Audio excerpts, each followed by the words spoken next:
Então, fala galera do quinto ano, sejam bem-vindos à nossa videoaula de matemática, isso mesmo, matemática.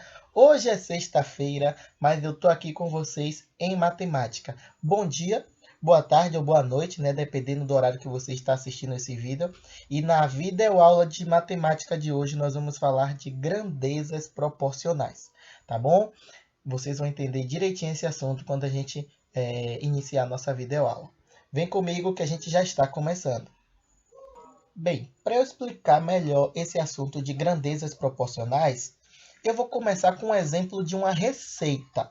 Daqui a pouco vocês vão ver onde eu vou chegar. Calma um pouquinho. Ó, é uma receita de uma massinha de modelar. Então, os ingredientes, né, são uma xícara de sal, 4 xícaras de farinha de trigo, 1,5 xícaras de água, 3 colheres de sopa de óleo e corante alimentício. Tudo bem? Então, gravem esses ingredientes aí. O modo de preparo, né, como vocês devem preparar a massinha de modelar, vocês podem encontrar no módulo de vocês, na página 47. Mas isso aí não é importante para a nossa aula, não. O que é importante para a nossa aula são os ingredientes. Então, eu vou organizar esses ingredientes para a gente fazer uma receita de uma massinha em uma tabela. Para a gente fazer uma receita, organizei ali na tabela, a gente precisa de 1 xícara de sal, 4 xícaras de farinha de trigo, 1,5 xícaras de água e 3 colheres de sopa de óleo. Gente, receita é necessário que os ingredientes estejam balanceados. Tá bom? Se eu quiser fazer 2 receitas, então eu não vou poder utilizar apenas 1,5 xícara de água em 2 receitas, porque 1,5 xícara de água é para uma receita apenas. Então eu vou ter que aumentar a quantidade de água para a minha massinha não ficar muito seca nem quebradiça.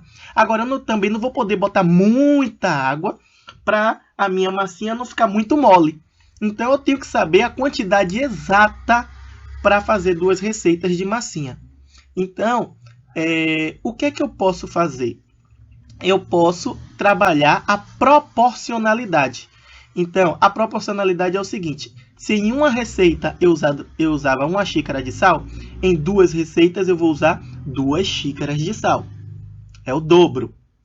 Se em uma receita eu precisei de 4 xícaras de farinha de trigo, em 2 receitas eu preciso do dobro, de 8 xícaras de farinha de trigo. Se em uma receita eu preciso de 1,5 xícara, em 2 receitas eu vou precisar de mais 1,5 xícara. Então eu vou precisar de 3 xícaras de água. Tudo bem? Por que, tio Hugo, 1,5 xícara mais 1,5 xícara de água dá 3 xícaras de água? Prestem atenção.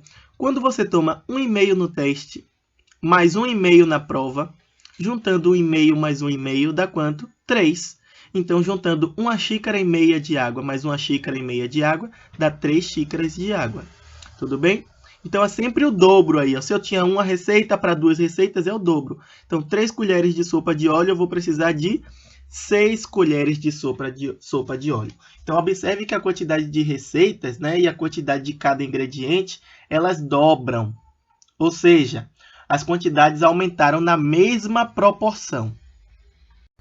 Então, quando uma grandeza dobra e a outra também dobra, ou também quando uma grandeza diminui pela metade e a outra também é reduzida pela metade, nós temos o que a gente diz de 2 grandezas proporcionais.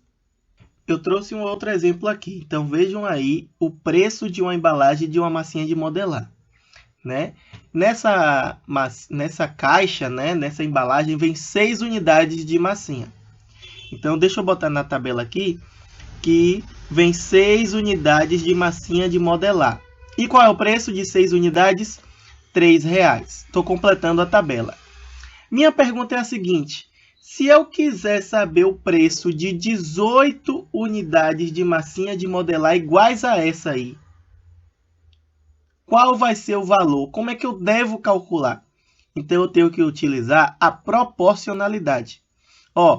Se 6 unidades de massinha de modelar custaram R$3, 18 custam quanto? Então, do 6 para o 18, foi o dobro? Não, porque o dobro de 6 é 12. Do 6 para o 18 foi o triplo? Foi, porque 6 vezes 3 é igual a 18. Então, se eu multipliquei por 3, se eu tomei o triplo nas unidades de massa de modelar, eu tenho que tomar o triplo também no preço, porque elas são proporcionais. 3 vezes 3, R$3 vezes 3 é igual a R$9. Então, 18 unidades de massinha de modelar custam R$9. Observe que quando a quantidade de unidades de massa de modelar aumentou, o preço também aumentou. Mais um exemplo para ver se vocês entenderam. Eu já sei de 6 unidades de massa de modelar. Agora, se eu quiser saber de 2, quanto é que custa só 2? Eu não quero as 6 unidades, eu quero só 2 unidades. Como é que eu faço isso? Então, eu tenho que completar a tabela. 6 unidades de massinha de modelar custa R$3, né? O que é que eu fiz do 6 para chegar no 2? Foi a metade? Não, porque a metade de 6 é 3. Foi a terça parte? Foi. Porque 6 dividido por 3 é igual a 2. Foi a terça parte. Então, se eu peguei, né, e calculei a terça parte de uma grandeza, eu tenho que calcular a terça parte da outra grandeza. Então, 3 dividido por 3, 1. Então, 2 unidades de massinha de modelar custam R$1. Então, observem que quando a quantidade de unidades de massa de modelar diminuiu, o preço também diminuiu. Então, só para fixar, quando a grandeza dobra, a outra também dobra. Quando uma grandeza diminui pela metade, a outra também reduzida pela metade. Isso aí a gente diz que nós temos duas grandezas proporcionais. Então, gente, vocês vão fazer a atividade do módulo, né, que trabalha também as grandezas proporcionais, páginas 49 e 50. Depois que vocês terminarem, vocês estão liberados para curtir o final de semana em casa, tá bom? Beijinho, beijinho. Tchau, tchau.